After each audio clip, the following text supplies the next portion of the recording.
What's up, family? Welcome back to FicklinTV. I'm Amber, and today we'll be discussing my 34-week pregnancy update. So baby is almost 5 pounds in weight and about 18 inches long, or about the size of a cantaloupe. For symptoms this week, nothing has really changed. I'm still experiencing the shortness of breath. Insomnia is really bad. I think last night I was up from 3 until 6, so I'm surprised I'm still functioning at this point, and I got right back up at 8:30 this morning, so I'm surprised I'm even like moving around and mobile. But I don't know, I guess I just have a burst of energy going on. I don't know. I'm still having that full feeling, or getting full rather quickly after meals.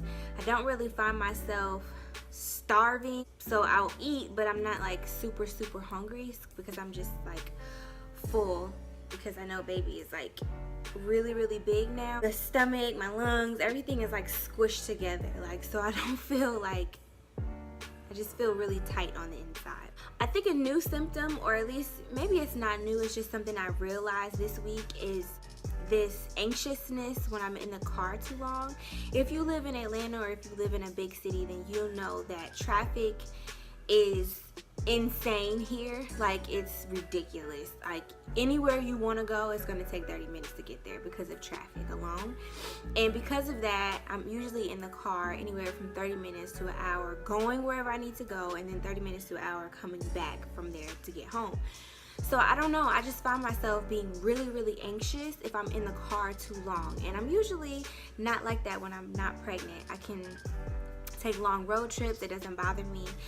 I like driving, but now, I don't know, it just drives me insane, which is something that is kind of making me nervous, because I know when I had my son, the trip on the way to the hospital was really what just made me go crazy during labor. So I'm kind of nervous about that this time around, because I know my hospital is about 30 minutes away from my house.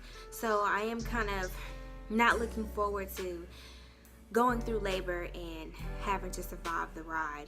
Prayerfully not during traffic. So in today's video, I wanted to talk about perineal massage. If you're a first-time mom, you probably are wondering, how is it possible that I'm going to be able to push out a watermelon-sized baby without splitting in two? And the fact of the matter is, you can do it. Your body is made to do it. But sometimes, especially with first-time moms, you will tear during delivery, but there is a way to avoid it. So what is the perineum? The perineum is basically the skin between the vagina and your anus. It's a soft little skin that's right there in the middle of the two, that separates the two.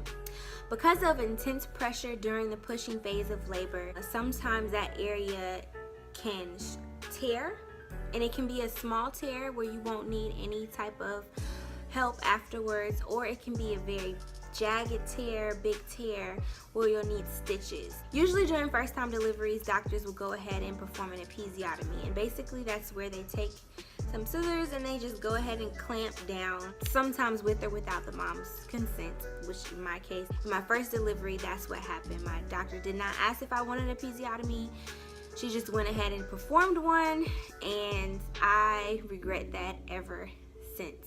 I wound up having to get stitches, which I would have gotten anyway if I would have torn, and it took about 3 to 6 weeks for it to heal, and I could still feel the tenderness of that area years later after having it stitched up. It wasn't a fun process. The stitches do dissolve, so it wasn't anything I had to go back into the doctor for them to remove, but it just wasn't comfortable for me at all. Perineal massage can help to prepare this area for birth.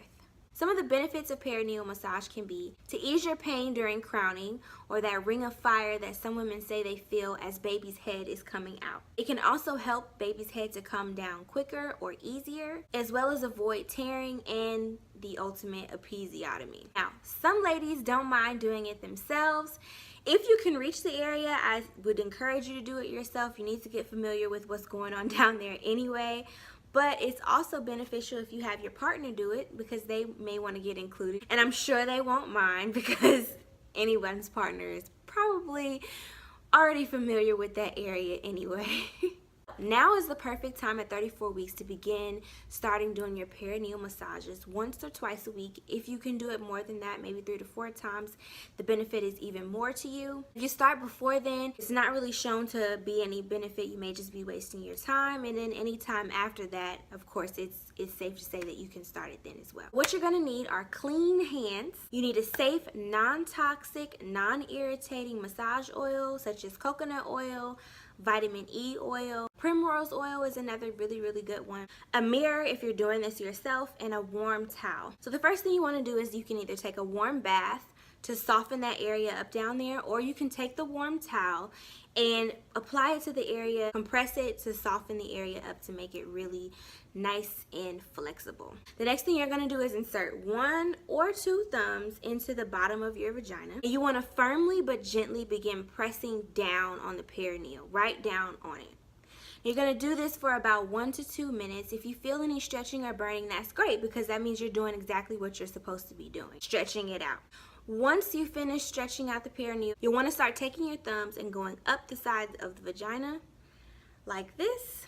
And I know I'm not really giving an accurate description, so I'm going to drop a link down below so that you can get an actual visual picture of what you're supposed to be doing instead of my face and my thumbs. But you'll want to think of it as going around the rim of a bowl, just stretching and opening. And you can do this for about 3 to 4 minutes or until you're comfortable. As I mentioned before, if you can't reach the area, or if you just would rather someone else do it, then you can tell your partner to do the same thing. And whether you do it or they do it, it will achieve the same purpose. So, comment down below if you did perineal massage during your pregnancy. Did you find it helpful? Did you not find it helpful? Just let me know your experience with massaging this area before birth. So without further ado, I'm going to jump right into my belly shot. So here's what my belly looks like with clothes on from the front. From the side. Here's the back. The other side. Here's my belly from the front with clothes off. From the other side. Here's the back. And the other side. So thank you guys so much for joining me for this update. If you aren't already, please go ahead and subscribe. I'd love for you to join me on this journey. We're almost there. The weeks are ticking down. I think maybe 4 or 7 weeks away from baby actually being here, and I'm so ready. So I'd love for you guys to stick along with me during this time, and go ahead and tap the bell next to the subscribe button so you can be notified every time I post an update. See you guys next week. Bye.